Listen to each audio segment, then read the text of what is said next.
Buenas tardes, hermanos. Que el Señor les bendiga. Espero que todos me estén escuchando y viendo bien. Le doy a todos los que han tenido la oportunidad de conectarse a través de Zoom la más cordial bienvenida. Y a todos los hermanos que están viéndonos también ahora en directo por Facebook, también le damos la bienvenida. Recordándoles que este programa se está grabando, todas las preguntas que ustedes hagan y las respuestas también, y después se van a subir a nuestro canal de YouTube para que los hermanos que no tuvieron, digamos, la oportunidad de verlo en directo, pues puedan verlo, disfrutar de él y incluso hasta compartirlo, ¿no?, con otras personas. Queridos hermanos, siempre nos gusta empezar este programa en oración, dándole gracias al Señor por esta oportunidad que Él nos da de poder estar juntos y de poder aprender la palabra. Así es que, donde están, si es posible, pues cierre sus ojos y pedimos la bendición del Señor para que Él nos dé la sabiduría y la gracia suficiente para poder dar respuesta a las preguntas que ustedes nos van a hacer en esta tarde. Oramos al Señor, hermanos. Bendito Padre Celestial, te damos muchísimas gracias, Dios mío, por este enorme privilegio que nos das en este día de poder tener este programa que queremos que sea de bendición y un instrumento útil en tus manos para que juntos podamos, en torno a tu palabra, en torno a tu presencia, aprender más de ti, de tu palabra. Danos sabiduría y muéstranos la respuesta bíblica, la respuesta correcta, y que podamos, Señor, aprender juntos de tu palabra para estar mejor preparados y servirte en tu reino como tú nos demandas. Gracias, Señor, por esta nueva oportunidad. Bendice este tiempo, lo ponemos todo en tus benditas manos, en el nombre bendito de Jesús. Amén y amén. Bueno, mis queridos hermanos, este es el último Pastor Online de este año 2022. Hemos tenido muchas oportunidades de estar juntos.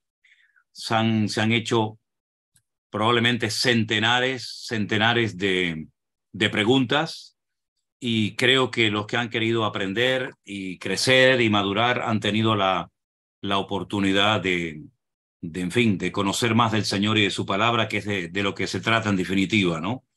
Antes de que ustedes me hagan preguntas, yo quisiera comentar que por otras vías, por otros medios, también me han llegado en estos últimos días muchas preguntas relacionadas con el tema de la Navidad. Si un cristiano puede o no celebrar la Navidad, si es correcto, si no es correcto. Bueno, yo creo que ya se ha dicho muchas veces todo lo relacionado con este tema en otros programas, en otras ocasiones. Y yo he dicho, y lo vuelvo a reiterar, que es un momento, este momento en estos días especialmente, no es ningún pecado, no es ninguna cosa mala el recordar. Lo podemos hacer en cualquier momento del año, ¿verdad? Pero en estos días recordar que nuestro Señor Jesucristo nació en Belén de Judea, cumpliendo así las Escrituras, no es ningún pecado, ni muchísimo menos. Repito, no necesariamente tenemos por qué única y exclusivamente recordar este acontecimiento extraordinario en diciembre.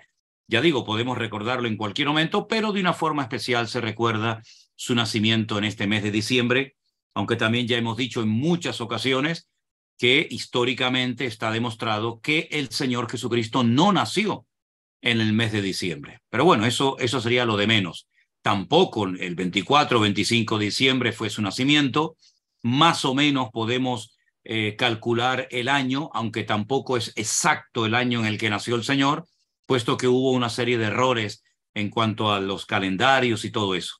Pero creo que tal vez lo más bonito de esta celebración de estos días no solamente es que podemos recordar su nacimiento, el motivo, el propósito por el cual él vino a este mundo hace 2000 años, sino que además se está dando algo muy bonito, que debería de darse más a menudo, y es la cantidad de familias que se juntan para verse las caras después de mucho tiempo.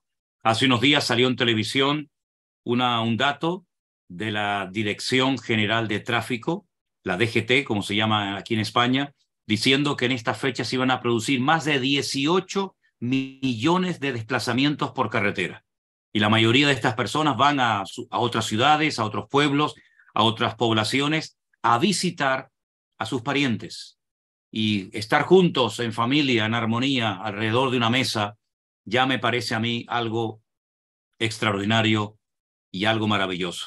Que no solamente se aprovechen estas épocas del año para visitar al abuelo, a la abuela, a los padres, a los tíos, a los sobrinos, sino que también cultivemos pues esta hermosa costumbre de vernos, de visitarnos, de estar alrededor de una mesa, y más si somos cristianos y podemos incluso aprovechar la oportunidad para orar juntos, para reflexionar en torno a la palabra, en torno a todo lo que sucedió hace 2000 años. Eso por una parte, ¿no? Ahora ya el tema de los adornos, del arbolito, y esto mire, yo ahí ni entro ni salgo porque yo creo que ya somos mayorcitos, ¿verdad? Y hay suficiente información para saber la procedencia, el origen del 25 de diciembre, del arbolito, y si no, pues mire, muy fácil, si usted está interesada en saber más de este tema, ahí en Google, en Internet, tiene toda la información que quiera y después usted obre en conciencia, ¿de acuerdo? Pero ya digo, lo importante es que hagamos de vez en cuando un alto en el camino para poder recordar de una forma especial, pues, el nacimiento de Jesús, su ministerio, su muerte, su resurrección, etcétera, etcétera. Y en este mundo que está tratando por todos los medios de quitar a Dios de todas partes, de quitar a Dios de las escuelas, de las universidades, de los colegios, etcétera, pues creo que viene de vez en cuando bien que por lo menos la gente sepa qué es lo que los cristianos queremos recordar y exaltar de una manera especial en este tiempo, que es lo más importante, que no son los regalos ni el arbolito. Lo más importante es que el Señor Jesucristo nació y vino a este mundo a morir por nosotros en una cruz y resucitó al tercer día. Eso es lo verdaderamente importante, ¿vale? Y quiero también decir que hay algunos hermanos que me han dicho, bueno, ¿qué relación tiene la fiesta judía de Hanukkah con la Navidad? Ninguna. No tiene absolutamente nada que ver. La fiesta de Hanukkah, que es una fiesta judía, no tiene absolutamente nada que ver con la Navidad, ni con la iglesia, ni con el cristianismo, y muchísimo menos con el Señor Jesucristo. Es una fiesta judía que no dice la Biblia que hay que celebrarla, me refiero al pueblo de Israel. Es algo que ocurrió en el tiempo de los griegos, antes del Señor Jesucristo, y ya digo, aunque se celebra más o menos en esta fecha, no tiene absolutamente nada que ver la fiesta de Hanukkah con la Navidad ni con el nacimiento de Cristo. Así que no mezclemos una cosa con otra porque entonces vamos a estar mezclando cosas que no se tienen por qué mezclar. Yo sé que hay cristianos que quieren mezclar un poco de judaísmo y un poco de cristianismo y un poco de esto y un poco de aquello, pero si quieren saberlo, la fiesta de Hanukkah recuerda un acontecimiento que se llevó a cabo en el tiempo de los griegos, cuando el país estaba invadido y el templo había sido profanado por los griegos, ni siquiera en el tiempo de los romanos. Por consiguiente, no tiene absolutamente nada que ver con la Navidad. Y para terminar, antes de dar ya paso a algunas preguntas, yo solamente quiero recordar en este último Pastor Online del año lo que muchos creyentes dijeron que iba a suceder a raíz de lo de la vacuna. ¿Se acuerdan ustedes? A lo mejor dicen, bueno, no tiene nada que ver con esto. No, sí tiene que ver. Sí tiene que ver porque hay muchos que dijeron auténticas locuras, auténticos disparates, y se los quiero recordar. Esos hermanos que en vez de utilizar las redes sociales para hablar de Cristo, para dar testimonio de nuestra fe, para hablar de su venida, se dedicaron a decir que todo esto era un montaje de los masones, de los Illuminatis, que la vacuna del COVID iba a matar a millones y a millones de personas en todo el mundo, que esto era una limpieza, era una reducción de la población mundial. Bueno, yo solamente quiero recordarles a esos hermanos que todo lo que dijeron en aquel momento no se ha cumplido, y entonces lo mínimo que deberían de hacer es pedir perdón por todos los disparates y por todas las críticas que hicieron a hermanos que sí quisieron y sintieron el querer vacunarse en aquellos días. Digo esto porque a veces se dicen las cosas, se olvidan, pero yo que tengo muy buena memoria, gracias al Señor, les recuerdo a todos estos pseudo profetas que asustaron a los hermanos diciendo que nos estaban poniendo la marca de la bestia, que nos habían puesto el chip en nuestros cuerpos, que todo aquello era rotundamente falso, era mentira. Y entonces aquí en el Pastor Online siempre hemos luchado, y lo haremos si Dios quiere siempre, para desmantelar toda mentira.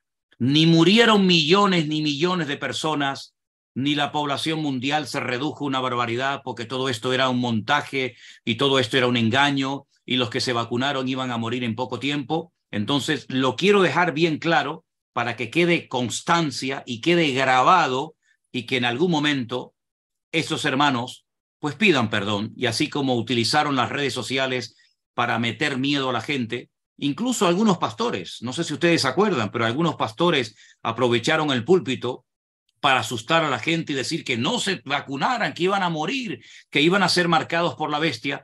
Espero que el mismo valor que tuvieron para decir esas barbaridades tengan ahora el mismo valor para pedir perdón y decir, hermanos, lo sentimos mucho, nos equivocamos y queremos rectificar nuestro error. Bueno, y dicho esto, Alberto, adelante con las preguntas que en esta tarde los hermanos pues quieran hacer. Adelante, hermano. Bueno, entonces estoy tranquilo que no me puse la marca a la bestia cuando me tuve que vacunar. Yeah. A mí me exigieron la vacuna para poder viajar cuando fui a Colombia. Estoy tranquilo en eso, entonces, ¿no, pastor?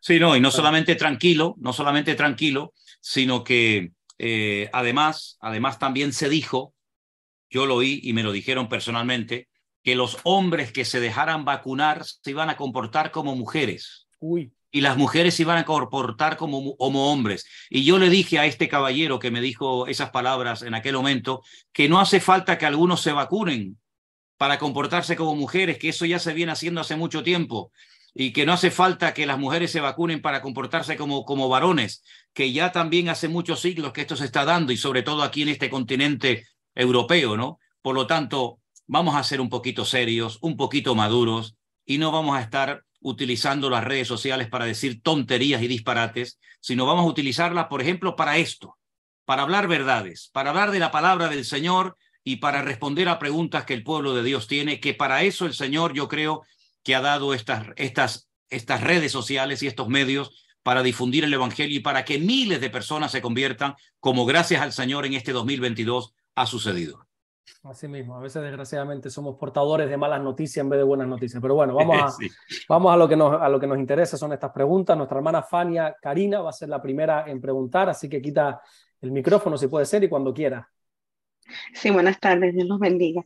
Gracias, pastor. Estoy desde Florida, Miami, y tengo dos preguntas. La primera es cuando en Números 12:1 dice, María y Aarón hablaron contra Moisés a causa de la mujer cusita que había tomado, porque había tomado mujer cusita. ¿Se refiere a Sípora? Vamos a ver, la esposa de Moisés era de origen africano, era de piel Ujú. negra, ¿sí? Y el nombre de la esposa de Moisés aparece en los Ajá. primeros libros de la Biblia. Y esa es la mujer que recibió críticas por parte de sus hermanos porque no consideraban que era lo suficientemente digna como para estar casada con su hermano, el varón de Dios. No, entonces Cusitas, esa cusita sí, es Sípora. Etiopía. El país de Cus es el actual país de Etiopía hoy en día.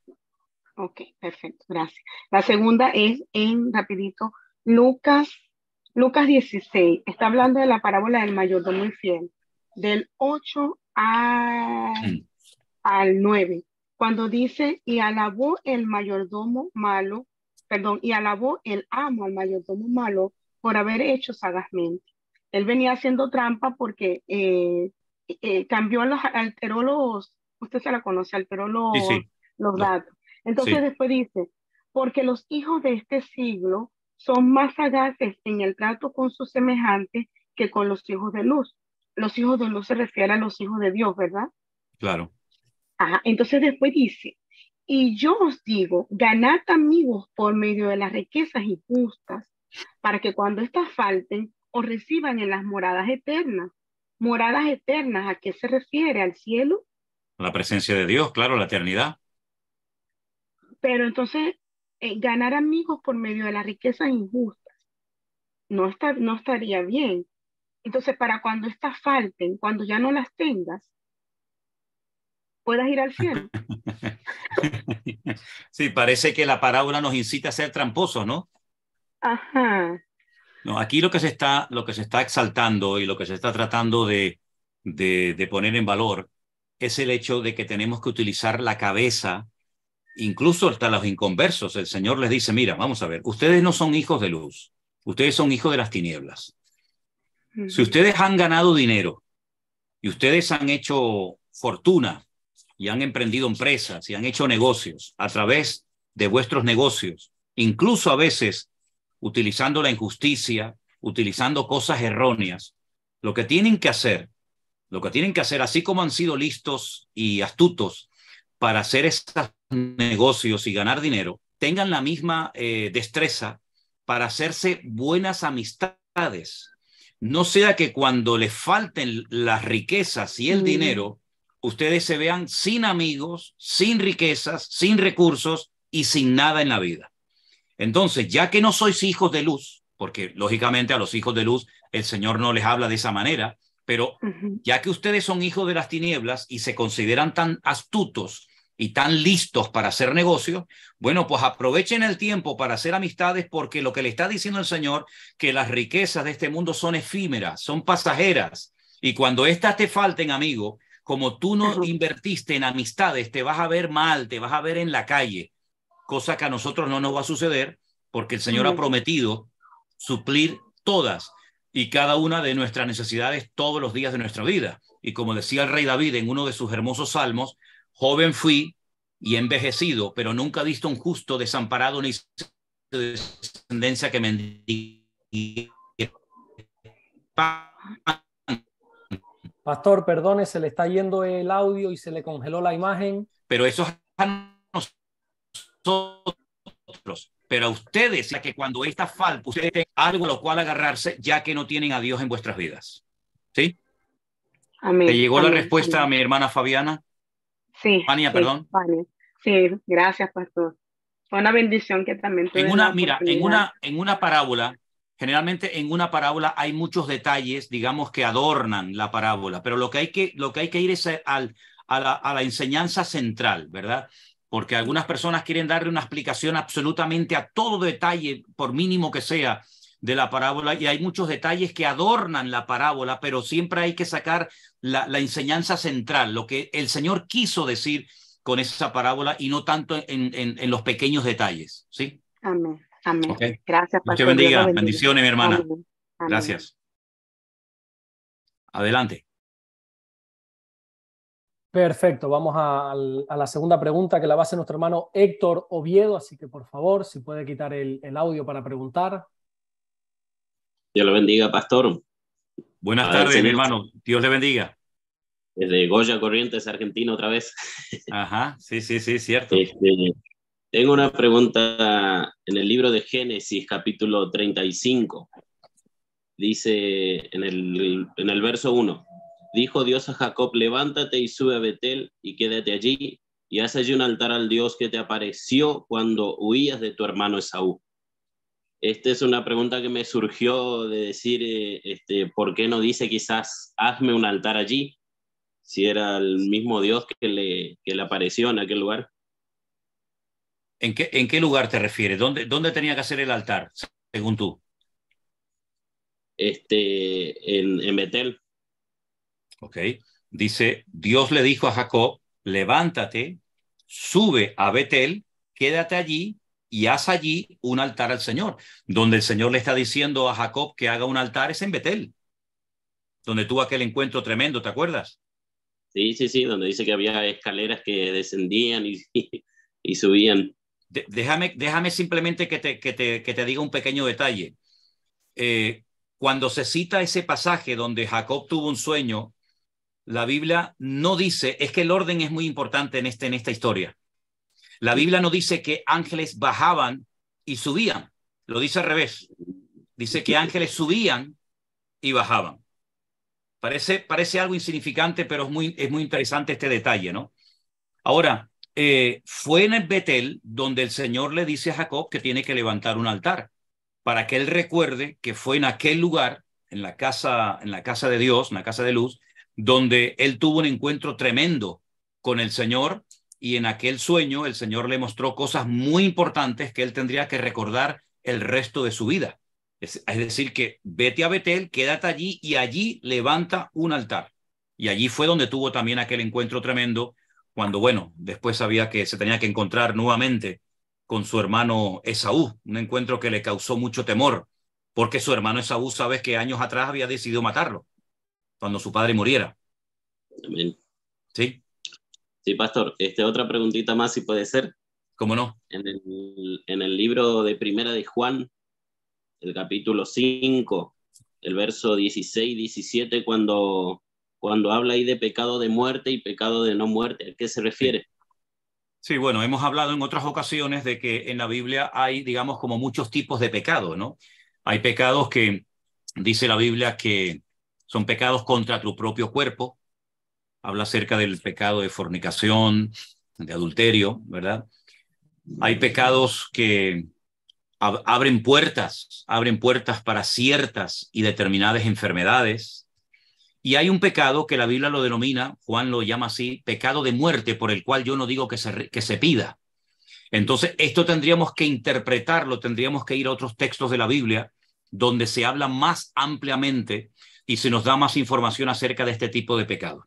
Esto tiene que ver con lo que Jesús enseña en los evangelios, la blasfemia contra el Espíritu Santo o el pecado contra el Espíritu Santo, que está, creo que, muy bien explicado en la carta a los hebreos, ¿verdad? El que pisoteare la sangre de Cristo, el que después de haber gustado el don celestial y fue iluminado por el Señor, vuelve atrás, etcétera, etcétera, ¿verdad? Ese es el pecado al que Juan está haciendo referencia en su carta, en su primera carta, el pecado de muerte, el pecado por el cual no hay perdón porque no hay arrepentimiento. Esa es una de las características que experimenta la persona que ha cometido este pecado, que no se arrepiente, que no pide perdón. Y como no se arrepiente, evidentemente no puede ser perdonado. Ese es el pecado de muerte por el cual dice Juan, no digo que se pida. Sin embargo, por otros sí dice que se pida, ¿no? El hermano que hubiere cometido pecado, pues oren por él y el Señor lo perdonará, pero por este no, porque este es el máximo nivel de pecado que una persona puede llegar a cometer en esta vida.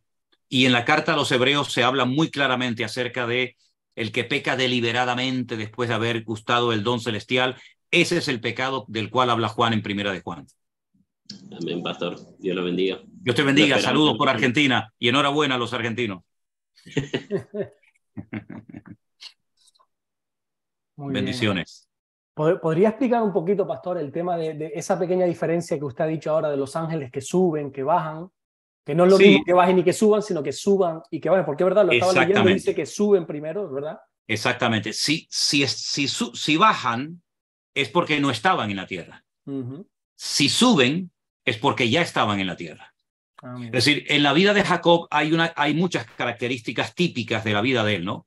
Es una vida de mucho sufrimiento, una vida dura, una vida muy difícil. No fue como la vida de su padre Isaac, que prácticamente se lo encontró todo hecho. Jacob es el hombre que está peleando prácticamente desde el vientre de su madre. Fíjate, Alberto, que cuando llega a Egipto y el faraón le dice, ¿cuántos años tienes? Y le dice, tengo pocos y malos. Y habla de 147 años. En la vida de Jacob, los ángeles parece que lo perseguían a todas partes, ¿no? En la vida de Jacob, los ángeles están de una forma muy notoria. Entonces, Jacob tiene que entender que esos ángeles ya estaban allí y lo único que hacen es que suben y luego a continuación bajan. Es decir, como para decirle, la protección de Dios no se ha ido de tu vida. No es que tiene que bajar la bendición porque no la tienes, sino que como la tienes, esa bendición ya la tienes y entonces el hecho de que suben y bajan, hablan de que la protección de Dios siempre estuvo con él, desde pequeño hasta el final de sus días, ¿no? Hay un hotel en Israel, en Jerusalén concretamente, donde nos hemos quedado esta última vez que fuimos con los grupos, que en la puerta del hotel, en la puerta del hotel, hay una figura que se ve, es todo en bronce, ¿no? Hay un hombre tumbado, durmiendo, y hay una escalera por donde se ven ángeles que suben y bajan, y esa escalera tiene la forma del ADN del ser humano. Sabes que el ADN tiene una forma, sí. Y entonces aparece el ADN y por ese ADN suben y bajan ángeles. Es algo muy, muy, muy interesante todo esto, ¿no? Qué bonito. No me había percatado nunca de ese detalle. Sí. Sí. Bueno, vamos con la siguiente pregunta. La va a hacer nuestra hermana Julia. Le voy a pedir que quite el micrófono, por favor. Buenos días, pastor. Le estoy dando buenos días porque estoy desde Portland, Oregon. Ajá. Solamente me siento muy emocionada y muy bendecida de poder hablar con usted. También quiero que sepa que hay muchos aquí en Oregon que lo seguimos y se sienten bendecidos de poder estarlo hablando con usted hoy. Gloria a Dios. Pues no sabía que había hermanos allí en Oregon que nos estaban siguiendo. Dios les bendiga y saludos de mi parte. Muchísimos, pastor. Hay muchísimos que todos hablamos de usted cuando queremos preguntas. Ya sabemos a dónde ir para encontrar la respuesta. Muchas gracias por bendecirnos y bendecimos su vida porque el Señor lo ha usado bastante en todos los que hemos oído, pero sobre todo en mí. El Señor ha sido muy bueno en usarlo a usted para mi vida. Yo tengo muy poco tiempo de cristiana. Ajá. Y el Señor fue muy misericordioso conmigo. Gloria y ojalá, a Dios, ojalá un día venga aquí a Portland. Bueno, cuando Dios quiera, hermana, cuando Dios quiera. Tengo mucha familia en Veracruz, México, y también todos por allá lo escuchan. Y tengo una hija de 30 años que quiere ir a Jerusalén y su sueño es ir un día con usted. Lo tenemos planeado para dentro de 2 años. Gloria a Dios, qué bueno. Bueno, si Dios quiere y estamos aquí en esas fechas, intentaremos ir juntos. Primero Dios. Amén. Bueno, pastor, mi pregunta, yo fui católica y siempre los católicos se han agarrado del versículo de Mateo 16, 16, donde dice que las llaves. Tú eres Pedro, y dice, entonces le respondió Jesús, bienaventurado eres Simón, hijo de Jonás, porque no te lo reveló carne ni sangre, sino mi Padre que está en los cielos. Yo también te digo que tú eres Pedro, y sobre esta roca edificaré mi iglesia, y las puertas del Hades no prevalecerán contra ella, y a ti te daré las llaves del reino de los cielos. Entonces, siempre nos dicen que ellos tienen las llaves y que ellos son la iglesia católica, son la iglesia que Jesús fundó. Y mi pregunta es, ¿por qué ellos siempre han dicho eso? Porque la verdad no entiendo muy bien este texto. Okay. Sí, esta es una pregunta que suelen hacer muchas personas que vienen de un trasfondo católico, ¿verdad? Porque es uno de los textos, digamos, más usados por la Iglesia Católica, sobre todo para intentar demostrar que Pedro fue el primer papa, que era, digamos, diferente o superior al resto de los discípulos. Incluso hay en la ciudad de Capernaum, en Galilea, allí en Israel, hay una estatua de Pedro muy grande, donde se le ve en una mano con el cayado de pastor y en la otra mano con unas llaves. Y yo siempre le digo a los hermanos que cuando vean por ahí por el mundo una estatua de una persona que tiene en una mano las llaves y en la otra mano una especie como de bastón gigante, el cayado del pastor, pues es una figura que hace referencia a la vida de Pedro. Ahora bien, el Nuevo Testamento se escribió en griego. Nosotros no tenemos el Nuevo Testamento en griego, sino que tenemos una traducción de ese idioma, la tenemos en español, ¿verdad? Por lo tanto, hay muchas cosas que en español no se aprecian porque, bueno, tenemos una traducción que no es una mala traducción, pero lógicamente en el idioma original pues se captan, se pueden entender una serie de cosas que leyendo la versión en castellano, sea cual sea la versión, no se aprecia. Ahora bien, el Señor Jesucristo está en una ciudad llamada Cesarea de Filipo, bien al norte de Israel, y allí les lanza una pregunta a todos sus discípulos. La pregunta es, ¿quién dicen los hombres que soy yo? Esa fue la pregunta. Ninguno de los discípulos respondió a esa pregunta, ni siquiera Juan, el discípulo amado, ni Santiago, ni Tomás. Solamente Pedro dijo, tú eres para mí el Hijo del Dios viviente, ¿verdad? Vale, el Cristo, el Mesías, el Hijo del Dios viviente. Automáticamente, el Señor Jesucristo, en el verso 17, le dice, bienaventurado, es decir, ha sido el único del grupo de 12 discípulos que ha dado una respuesta exacta. Ahora, la respuesta que has dado no la aprendiste en la escuela, no te la enseñaron en ninguna sinagoga, ni siquiera tus papás en casa, sino que ha sido una revelación de mi Padre. Fíjate que el Señor le dice,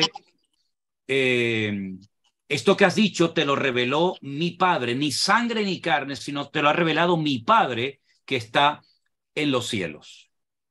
Bien, una vez que deja bien claro que ha sido una revelación, él ha hablado por inspiración del Espíritu Santo, sin lugar a dudas, a este hombre, a Pedro, le dice, yo también te digo que tú eres Pedro, y sobre esta roca edificaré mi iglesia, y las puertas del Hades no prevalecerán contra ella. La palabra Pedro y la palabra roca en griego es muy, muy parecida. Muy parecida. Una es la palabra Petros y otra es la palabra Petra. Fíjate lo parecido que es Petra, Petros. Vamos a leerlo de la siguiente manera. Yo te digo que tú eres Pedro, y sobre esta declaración, que es una auténtica roca, un fundamento tremendo, sobre esto que acabas de declarar, sobre esto que acabas de decir, yo edificaré mi iglesia. Es decir, el Señor no le está diciendo a Pedro que el fundamento de la iglesia va a ser él, porque sería una contradicción si vamos a 1 Corintios, cuando Pablo dice, hermanos, yo sembré, Apolos regó, pero el crecimiento lo ha dado Dios. Y cada uno tiene que mirar cómo sobreedifica. Pero el fundamento, dijo el Señor, es Cristo. Entonces, ¿quién es el fundamento? ¿Pedro o Cristo? El fundamento, la base de la iglesia es Cristo. Pero sin embargo, aquí parece que el Señor le está diciendo a Pedro que él es el fundamento. No, no, no. Tú eres una piedra, Pedro. Tú eres una piedra. Por tu carácter, por tu personalidad, etcétera, etcétera. Y sobre esta roca, sobre esta tremenda declaración que tú acabas de hacer, de que yo soy el Mesías, el Cristo, el Hijo del Dios viviente, sobre esa declaración yo edificaré mi iglesia. Eso tiene que quedar claro, que el fundamento de la iglesia no es un hombre, es Cristo, es la roca, la que le da estabilidad a nuestra vida. Pero es que hay más. Le dice, y a ti te daré las llaves del reino. Bueno, la pregunta es, como hemos dicho en otras ocasiones, unas llaves, ¿para qué sirven? Para dos cosas, o para abrir una puerta o para cerrar una puerta. No tiene otra finalidad. Ya sé que con una llave podemos hacer a lo mejor otras cosas como clavar un clavo en la pared o tocar a la puerta, pero realmente las llaves son para abrir o para cerrar una puerta. Ok, entonces le está diciendo, yo te voy a dar a ti el privilegio, la bendición, el ministerio de poder abrir la puerta del reino de los cielos para que otras personas que no forman parte hoy en día de ese reino puedan formar parte del reino. ¿Cuándo pasó eso? Bueno, tú sabes, mi querida hermana Julia, que cuando el apóstol Pedro fue a la casa de aquel centurión romano llamado Cornelio, en otra ciudad que se llama Cesarea, la marítima, él allí en la casa de Cornelio predicó por primera vez el evangelio a gente gentil, es decir, gente que no eran del pueblo de Israel, gente que no eran judíos. Y Pedro dice, ustedes saben cuán abominable es para un judío entrar a la casa de un gentil. Y él allí entendió que el Señor también había escogido y llamado a los gentiles para conocer al evangelio como ellos lo habían conocido. Cuando él sube a Jerusalén, le dicen, oye, ¿qué has hecho, Pedro? ¿Cómo se te ha ocurrido a ti entrar y predicarle a unos romanos, a unos gentiles? Y él dice, el Señor me enseñó en aquella visión que había tenido en Jope, que no llame más nunca inmundo a nadie, sino que ahora todos somos iguales delante del Señor y él quiere que tanto judíos como no judíos o gentiles se conviertan a Cristo. Es decir, eso es lo que significa a ti te daré las llaves del reino. Es decir, tú serás el primero en la historia, no Pablo, sino tú serás el primero en la historia que abrirá la puerta para que los gentiles escuchen el evangelio y puedan convertirse. Eso es lo que significa, ni más ni menos.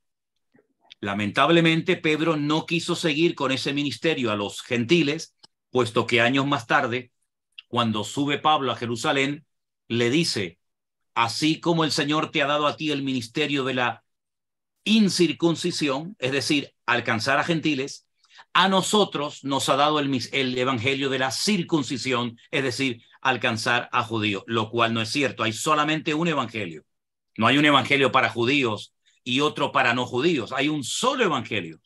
Pero Pedro entendía que él tenía que seguir ministrándole a judíos y no a gentiles, pero años más tarde, cuando ya es anciano, él entiende que el evangelio aglutina a todo el mundo y no tenemos que levantar barreras ni fronteras ni poner impedimentos a nadie. Eso es lo que significa que él iba a ser el instrumento para abrir la posibilidad a los gentiles de conocer a Cristo. Todo lo que salga de ahí es darle una preponderancia y un papel a Pedro que ni siquiera el Señor Jesucristo le dio. Él no fue ni el primer papa, él no es el fundamento de la iglesia, y él no fue el más importante de todos los apóstoles, puesto que el mismo apóstol Pablo, años más tarde, le tiene que llamar la atención y le dice públicamente: tú estás actuando como un verdadero hipócrita, porque cuando estás conmigo te comportas de una manera, y cuando llegan los judíos de Judea te retractas y te comportas de otra,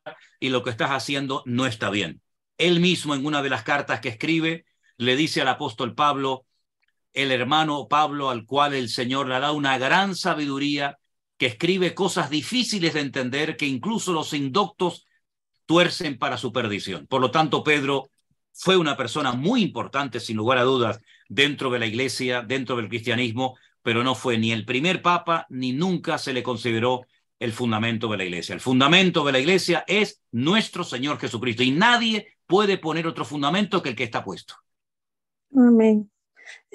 Pastor, no, o sea que yo lo puedo interpretar como que todos podemos ser Pedros, podemos, para compartir, ¿verdad? Podemos ser Pedros. Efectivamente, todos. Él fue el primero en abrir la puerta, pero ¿cuántas personas han sido utilizados para ir en primer lugar a un sitio y abrir la puerta para que la gente se convierta? Esas llaves realmente, que son simbólicas, no es una llave literal, las tenemos también nosotros. Y nosotros podemos, cuando predicamos, abrir o cerrar una puerta si no compartimos la palabra. Ay de mí si no anunciar el evangelio, como decía el apóstol Pablo.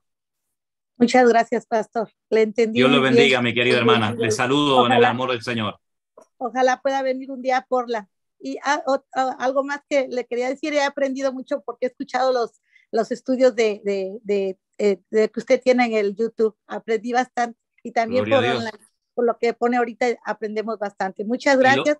Y lo que falta por aprender, que todavía hay mucho por aprender. Sí, no, cada devocional, cada predicación y cada pastor online aprendemos bastante, y seguimos aprendiendo. Muchas gracias. Amén. Que Dios me lo bendiga, hermana. Que Dios lo siga usando para su gloria.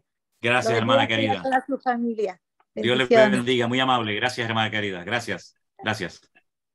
Y lo que queda todavía por aprender hasta el día que nos vayamos.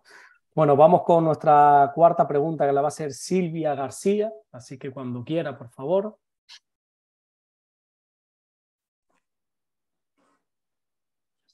Ya está. Ahí. Buenos días, pastores. Buenas noches, hermana. Buenas noches. Para nosotros aquí estamos al revés, Nosotros estamos hablándole desde Sacramento. Ajá. No sé si por allá se recuerda de nosotros, lo vimos en San Francisco. Sí, señor. Es que les estoy mirando atentamente. Yo digo, a estos hermanos creo que yo los conocí. A nuestros dos hijos, ¿se acuerda de Daniel y de Alison? Sí, señor. Claro que me acuerdo perfectamente, hermano. Qué bendición conocerles o verles otra vez. Igualmente, el gusto es de nosotros, pastor, que Dios los siga usando. Estamos viendo también para ver si podemos ir otra vez a verlos en marzo. Creo que en marzo viene. ¿Usted está en San Francisco? Sacramento, California, pero está cerca ya. Sí, está cerca, cierto. Sí, mire, yo voy a estar el último fin de semana de febrero en Florida, y el primer fin de semana de marzo estoy en Las Vegas. El segundo fin de semana de marzo estoy en San Francisco. Ok, perfecto. Sí, señor. Bueno, pastor, mi pregunta es, yo tengo un versículo aquí que yo lo escuché hace varios tiempos, no me acuerdo cuánto tiempo, pero ese versículo es de Primera de Crónicas 4:10. Y en ese versículo dice, es una oración de Jabes. Sí, exactamente. Que elevó el Señor. Entonces, yo me la aprendí de memoria, yo la sé de memoria. Qué entonces, bueno. Pero yo fui al comentario, y de mi Biblia que tengo, tiene comentario, y allí dice, se lo voy a leer. Ok. Dice, Jabes elevó una oración personal y pidió a Dios su bendición.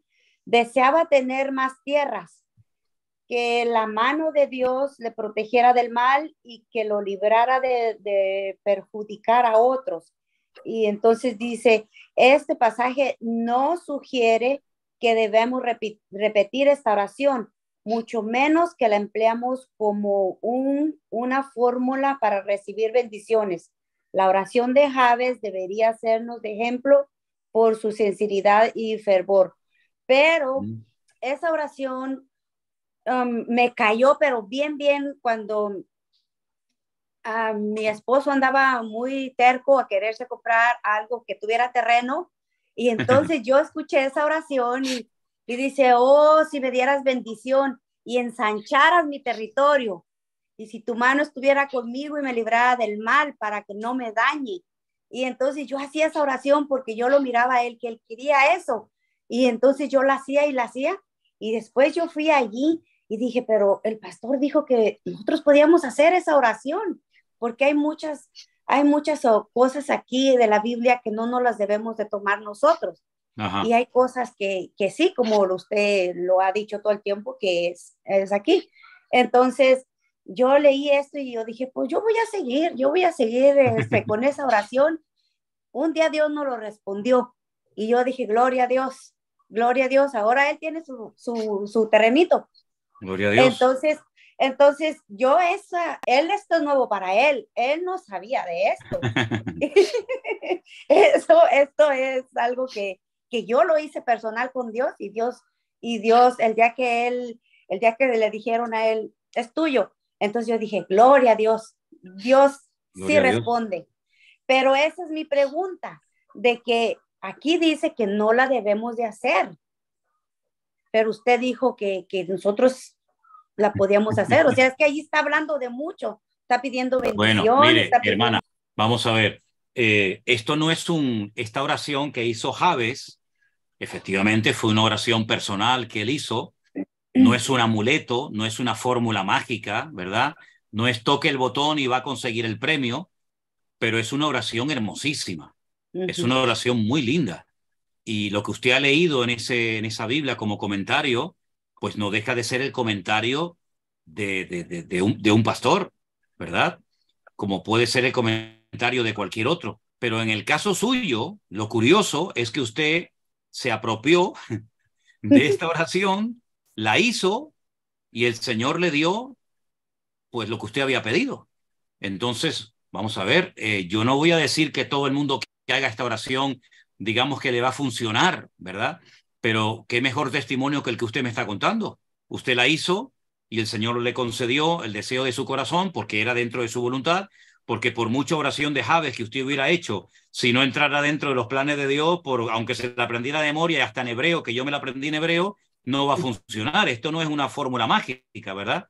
Pero gloria al Señor que en su caso salió bien y bueno, gloria a Dios. Gloria a Dios. ¿Quién nos impide? ¿Dónde dice la Biblia que yo no puedo hacer la oración de Jabes? ¿Y es que acaso no hacemos oraciones que están en los Salmos? ¿Y las hizo David? ¿Y no hemos orado con el Padre Nuestro, que fue una oración que el Señor nos dio y también, bueno, nos enseñó? Es decir, hermanos queridos, esto no es que esto sea un amuleto, ni mucho menos, pero es una oración hermosa, con una profundidad y un conocimiento del Señor. Y ya digo, aquí lo más importante es que a usted le funcionó y que digan los pastores y que digan los hermanos lo que quieran. Su testimonio es que sí salió bien y gloria a Dios. Eso es lo importante. Gloria al Señor.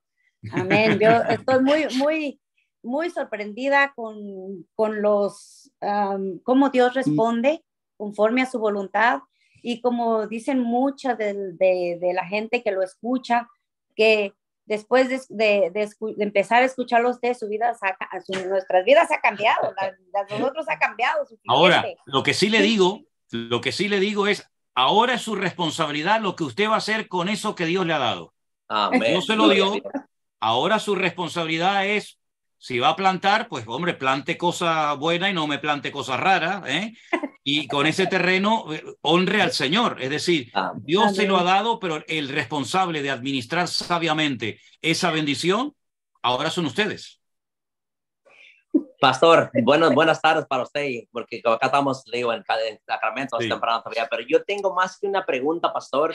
Antes que nada, darle las gracias a Dios por usted, que Dios lo sigue usando con una sabiduría y una, como se dijera, un desenvolvimiento de la palabra de Dios que hasta hoy, desde hace, como dice usted, bendita pandemia. Mucha gente dice maldita pandemia, pero digo yo, bendita pandemia que vino, y gracias a eso que teníamos más tiempo y estuvimos en la casa buscando a ver un pastor que se apegara a la palabra de Dios. Y como dice usted, que no se aparte ni un milímetro de lo que es la Biblia. Así es. Y gracias a Dios, Dios lo puso en nuestro camino, ¿no? En nuestras vidas a través del internet, y ya tuvimos el gusto de conocerlo, ¿no? Amén. Lo que yo le quería preguntar, pastor, la semana pasada nosotros estamos congregando en una iglesia. Ajá. Y la semana pasada tuve una charla con el pastor, tuvimos una plática con el pastor de la iglesia, nosotros, ¿no? Sí.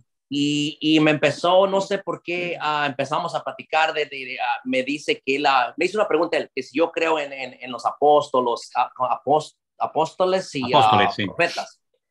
Y yo le dije, sí creo en los apóstoles, los que existieron, en los profetas que fueron grandes hombres de Dios, pero yo no creo que hoy el que se autonomina profeta, no creo que exista. Le digo, no lo creo.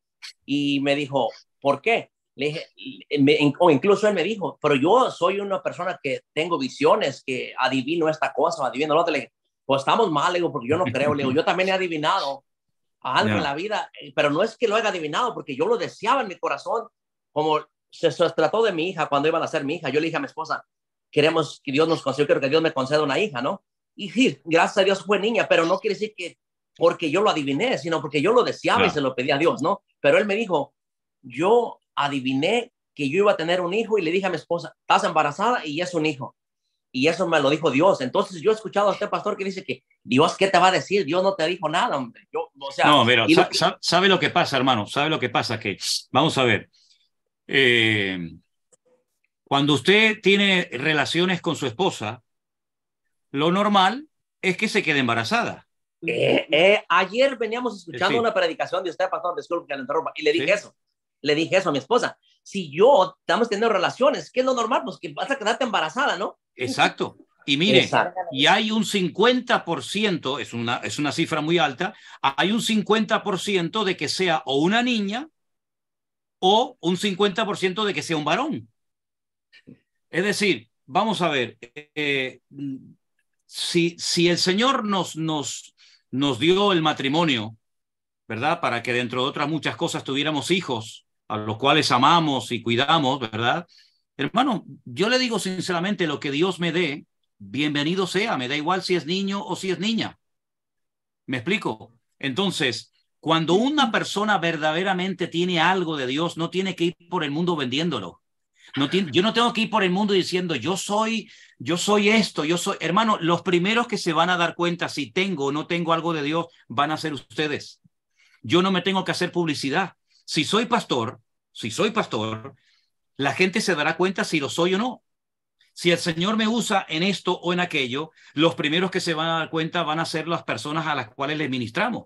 Por lo tanto, a mí me parece algo de niños, me parece algo absurdo decir, es que yo soy profeta, yo soy apóstol, yo soy esto. Hermano, trabaje, cállese la boca y haga lo que Dios le mandó, y ya la gente reconocerá o no reconocerá si es o no es.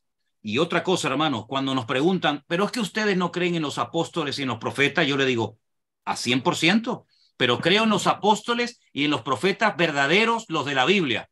No muchos que hoy en día tienen un título, pero ¿de qué sirve el título? Dios nos ha llamado a ser siervos, a ayudar a la gente, a bendecir al pueblo. ¿Y para qué queremos tantos títulos? Yo sé que hay muchos hoy en día que les gusta presentarse como apóstoles, que les gusta presentarse como profetas, Pero hermanos, Dios nos ha llamado a servir, independientemente del título que tengamos o dejemos de tener. Yo pienso que lo más importante no es eso, ni tenemos que defender nuestro puesto, ni nuestro rango, como en el ejército, sino que la gente va a darse cuenta de lo que Dios me ha dado y de lo que Dios no me ha dado. Eso es lo verdaderamente importante. Amén. Muchas gracias, pastor. Y sí, porque le digo, estamos a punto de buscar otra, como dice usted, si no está en una iglesia donde no predican la sana doctrina, ábranse a un lado. Y ayer lo veníamos comentando con mi esposa, entonces estamos a punto pidiéndole a Dios primero que nos ilumine a un lugar donde de verdad se predique la sana doctrina. Hermano, yo anhelo, no sé si en algún momento lo veré, no lo sé, pero yo anhelo que así como entró la moda, porque fue una auténtica moda, un boom de apóstoles por todos lados y profetas por todos los lados, yo espero algún día ver que entre en el buen sentido de la palabra la moda de siervos de Dios, de esclavos de Jesucristo, de gente que dé su vida por amor a la obra y por amor a la gente. A ver si algún día nos presentamos como todos, como soy siervo de Jesucristo, esclavo de Jesucristo, que creo que es más correcto hoy en día. Sí. Y nomás un último comentario, pastor, porque quiero estar bien seguro en esto. Lo que él me dio a entender, pastor, que él quiere, el pastor de la iglesia donde estamos congregados ahorita temporalmente, que él quiere tener una iglesia grande para recibir un salario de $10,000, $20,000 al mes. Entonces ahí básicamente yo le dije a mi esposa, yo me desilusioné completamente. Le digo, porque yo no esperaba eso del pastor, que nunca habíamos tenido una charla así como estamos ahorita con usted, ¿no? Sí, siempre lo conocíamos en el púlpito, pero cuando me dijo eso, yo me desilusioné completamente. Hermano, si el objetivo de tener una iglesia grande es tener un sueldo, una remuneración grande, ya empezamos mal, porque el día que este pastor, si Dios le da 20,000 personas o 50,000 personas, tendrá un sueldo. Vamos a ver, es que todo va en proporción. Yo no puedo anhelar tener una iglesia grande para tener un sueldo grande. Amén. Es que me parece un enfoque incorrecto. Exactamente, eso es lo que yo veo. Yo tendré lo que Dios quiera y el Señor me dará lo que Él me quiera dar. Tenga una iglesia grande o tenga una iglesia pequeña.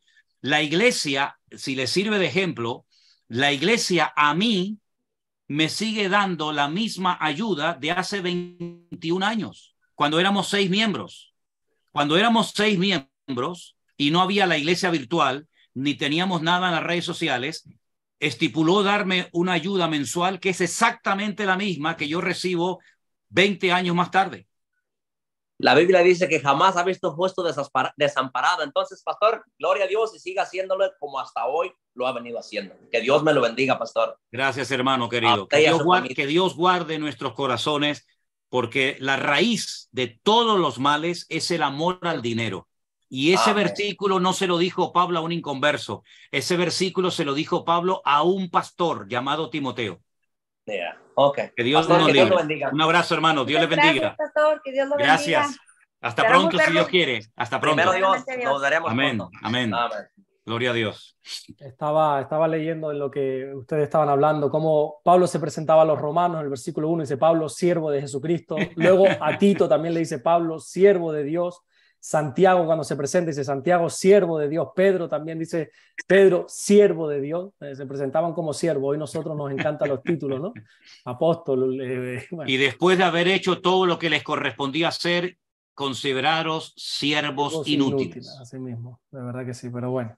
Ese es el mejor título que podemos tener, el de siervo de Jesucristo. Sí, así mismo. Alberto, vamos terminando, querido hermano. Vale, pues con la última pregunta, si le parece, con Yolanda Hernández, así que le voy a pedir que quite el silenciador del micrófono para poder preguntar, nuestra hermana Yolanda. Adelante, hermana Yolanda.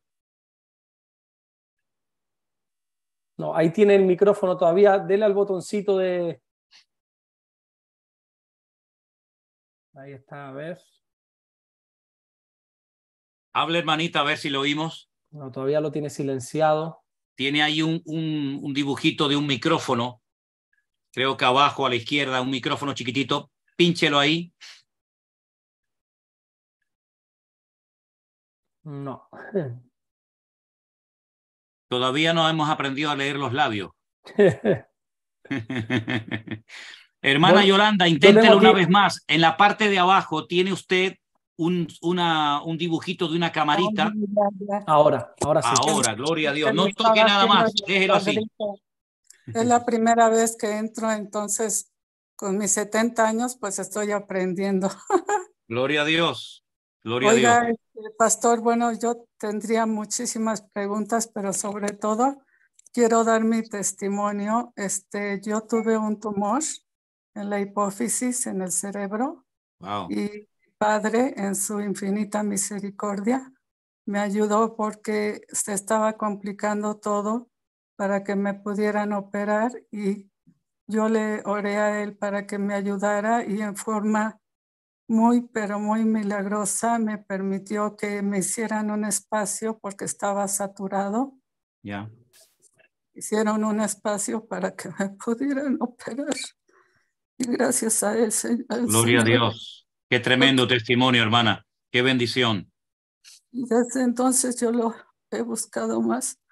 Y bueno, desde que me internaron empecé a leer más la Biblia y Amén. empecé más a acercarme a él. Y sobre todo quiero decirles a todos que Dios es grande, que Amén. es tan hermoso, que Amén. me ha dado la oportunidad de tener un poco más de vida porque lo pude encontrar. ¿De dónde me está hablando usted? ¿De qué parte del mundo está, hermana? De Ciudad de México. Ciudad de México. Gloria a Dios. Y bueno, sobre todo les quería compartir eso para que sigan confiando mucho más Amén. en Él y que permanezcamos más en Él, porque Amén. Él es la única verdad. Y en una ocasión Él me lo dijo de alguna manera, que solamente puedo confiar en su palabra. Amén. Solamente en Él creo. Hermana Yolanda, de verdad que nos motiva y nos alegra muchísimo ver que está bien, que el Señor puso su mano, tuvo misericordia de usted, que Dios le bendiga y le dé muchos años más. Y como se dice en Israel, que dure usted hasta los 120 años. Ay, no, antes yo me quiero ir con Jesús. Bueno, pues, hermana, pues, cuando usted quiera, eso ya no depende de mí. Dios le bendiga, hermana Yolanda. Saludos. Oiga, la pregunta que hice fue referente a que si la serpiente realmente tenía pies y manos antes de que Dios la castigara por haber hecho que Eva cayera en pecado. Bueno, lo que se cree que la serpiente, antes de que fuera maldecida por el Señor, porque también fue maldecida la serpiente y otras cosas, ¿verdad? Es que la serpiente se cree incluso que hasta que podía volar. No era un animal repugnante que producía ese rechazo nada más verlo, sino que dice en hebreo que la serpiente era graciosa y amable. Son las palabras que aparecen, ¿no? Y cuando el Señor la maldijo que se arrastrara, quiere decir que antes de ser maldecida no se arrastraba, porque si ya se arrastraba, ¿para qué le dice que a partir de ese momento se va a arrastrar? Así que la serpiente, su fisonomía, su aspecto, era completamente diferente. Prueba de ello es que no le produjo ningún rechazo a Eva, y fue el animal que Satanás utilizó para camuflarse a través de ella y seducir y engañar y tentar a Eva, ¿no? Así es que probablemente la serpiente hasta volara, ¿verdad? Y no fuera un animal que se arrastraba como hasta el día de hoy. Las cosas han cambiado mucho desde el tiempo del jardín del Edén hasta nuestros días, sin lugar a dudas. Sí, oiga, pastor, referente a los ovnis, yo lo que tengo entendido, según mi capacidad humana de entender, es que son manifestaciones del diablo, de Satanás, que no es tanto que sean reales como seres de otro mundo. Ya bastante tenemos con este mundo, hermano, como para estar preocupándonos por otro mundo, ¿no le parece? Ya bastantes problemas tenemos aquí como para estar ahora pasando las noches mirando al cielo. Dijo el Señor en su palabra: no prestéis atención a las señales de los cielos. Si habéis resucitado con Cristo, poned la mira en el Señor Jesucristo. Amén. Y no en ese tipo de manifestaciones de la índole que sean, que a nosotros no nos van ni nos vienen. Más bien, dice la palabra, no prestéis atención a las señales de los cielos, sino mirad al Señor. Poner la mirada en Él y no apartarla nunca del Señor. De acuerdo, pastor. Dios le bendiga, mi hermana querida. Le agradezco muchísimo. A usted también, gracias. Dios bendiga a todos y cada uno de ustedes y permanezcamos siempre fieles a nuestro Padre, que es lo único que vale la pena en este mundo. Amén, así sea, hermana. Gracias. Gracias por su testimonio, se lo agradecemos. Buenas tardes. Buenas tardes, hermana querida. Dios le bendiga. Bueno, pues mis queridos hermanos, aquí concluye el último pastor online de este año 2022. Parece mentira, ¿verdad? Se nos ha ido el año volando, pero damos gracias al Señor por todo lo que hemos aprendido, por todas las bendiciones que hemos experimentado, por todas las pruebas que también hemos pasado, porque a través de ellas nos hemos acercado al Señor y han fortalecido nuestra fe. Que Dios nos ayude, queridos hermanos, a seguir adelante con el Señor, a no apartarnos nunca de Él. Ya creo que tenemos un determinado conocimiento bíblico para saber discernir entre lo bueno, entre lo malo, entre lo que es sana doctrina, entre lo que es doctrina de hombres. Que Dios nos ayude a poner todo eso en la práctica y que no nos dejemos nunca arrastrar por nada ni por nadie fuera de la palabra, y que Cristo siga siendo el centro de nuestra vida. Es la única manera de poder permanecer firmes hasta el final, hasta que nos vayamos a la presencia del Señor. Yo le voy a pedir a nuestro hermano pastor Alberto de Fuerteventura que nos despida en oración. Y hermanos queridos, gracias a todos ustedes. Recuerden siempre orar por nosotros como nosotros lo hacemos por ustedes, y vamos a terminar este año en victoria y darle la bienvenida en pocos días al próximo año con la bendición de Dios, sabiendo que el Señor estará con nosotros todos los días hasta el fin del mundo. Pase lo que pase, venga lo que venga, nunca perderemos la confianza de nuestro Señor Jesucristo. Oramos, queridos hermanos. Señor, te damos las gracias por este tiempo que tú nos has regalado, que nos has permitido estar aquí en comunión, Señor, aunque sea a través de los ordenadores, de los móviles, Señor. Gracias por estas tecnologías, Señor. Gracias por este testimonio precioso. Amén. Nuestra hermana Yolanda, Señor, sigue bendiciéndola grandemente, Dios mío. Gracias por todo lo que estás haciendo. Gracias por nuestro pastor. Oramos para que sigas derramando sabiduría, conocimiento sobre su vida. Y oramos para que nos bendiga, Señor, en lo que queda de día, en lo que queda de año, y que podamos tener una entrada al 2023, Señor, bendecidos como hemos sido este año. Gracias por todo lo que estás haciendo y por todo lo que vas a hacer, en el nombre de Jesús. Amén.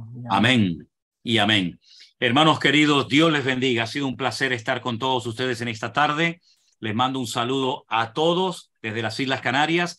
Hoy tuvimos una tromba, una lluvia tremenda de madrugada. A las 5 de la mañana nos despertó la lluvia y entonces le dije a Elena, creo que debe estar nevando ahora mismo. Efectivamente, hoy cayó la primera nevada del año en las montañas aquí en Tenerife. Están todas las montañas llenas de nieve. Así es que damos gracias al Señor también, porque para nosotros es una gran bendición recibir la nieve, porque eso significa que vamos a tener agua en abundancia.